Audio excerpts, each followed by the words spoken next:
Lord, I'm so glad you've taken the time to join me once again for Daddy Talk. One of my favorite things to do is talk to my spiritual daughters about this confusing thing called a man. Why he thinks like he thinks, why he does what he does, why he reacts like he reacts, why he can't get over stuff as soon as you like him to, why some men, good men, are so demanding versus other men who are not that good, who have no requirements at all. And you deciding which one you want, one that talks to you and listens to you, or one that just shakes his head, nods, grunts, and really doesn't listen. A listening man will absolutely ask you questions. A man that just grunts and nods his head, he's not half listening, so he has no questions for you. For the listening man is going to listen, hear you, and ask you why you said a thing, or quote what you said. And the issue for that is, if you said something a week ago, and he asks you, why did you say X, Y, and Z to me? And you come back with, I didn't say that. And then when he proves you said it, you accuse him of analyzing you. You're telling him you really don't want him to listen to you. He takes it as though you just want to talk to him, but you don't want him to listen to you. Because a question about what you said almost feels to him like he's offended you. So I've been in counseling situations where one person in the relationship actually wanted to say what they wanted to say, but didn't want any questions about it. But then, watch this, accuse the other person of being emotionally unavailable. Not realizing that we can push distance between our significant other by the things that we say. And the problem with that distance is that it's very subtle, but it's consistent if our communication is consistent. So what do? I've told you before that lost communication, except for business things, is a protective mechanism for his heart. When he's not talking about anything personal, he's trying to protect his heart from you. Make sure you get that now. When he's talking business all the time, but never personal, he may not be feeling he can share his heart with you.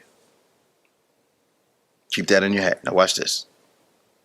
Now, just because he's doing what he's supposed to do doesn't mean he's over the last incident.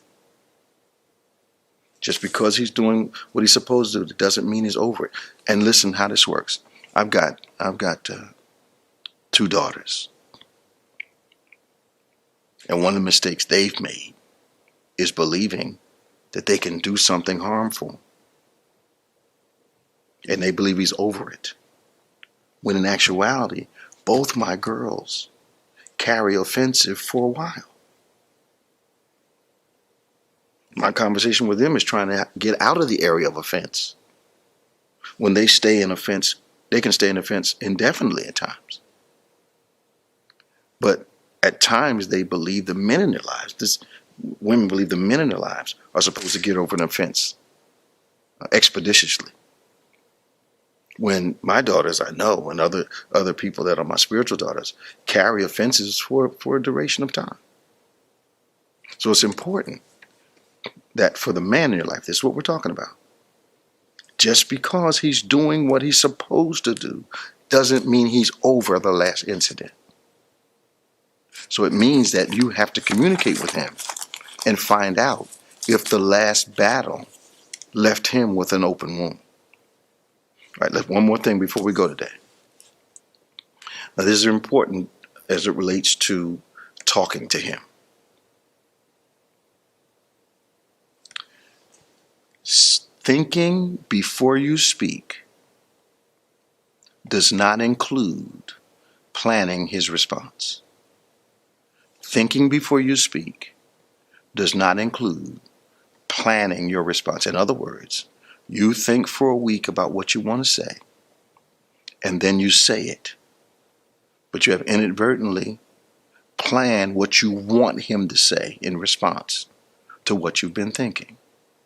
Now, the other problem with you thinking for a week and then asking him a question that you've been thinking about for 7 days is he has not been thinking about that for 7 days. But you will approach him as though he should have been, even though you never said that you were thinking about it. I know I'm right. Counseled a couple not long ago. The wife would just get something in her craw and be thinking about it for 4 or 5 days. What do you think about so-and-so? And then he would say, well, I need to think about it.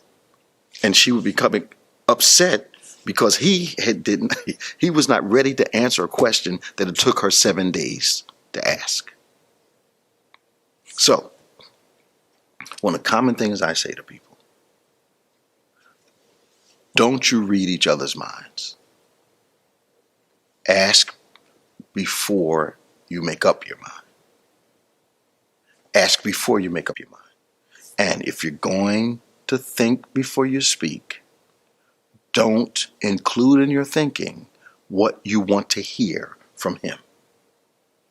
All right, I hope I helped you today. This has been Daddy Talk. I look forward to seeing you next time now. Write me. Let me know what you think. Tell me what your experience is. I look forward to our interaction.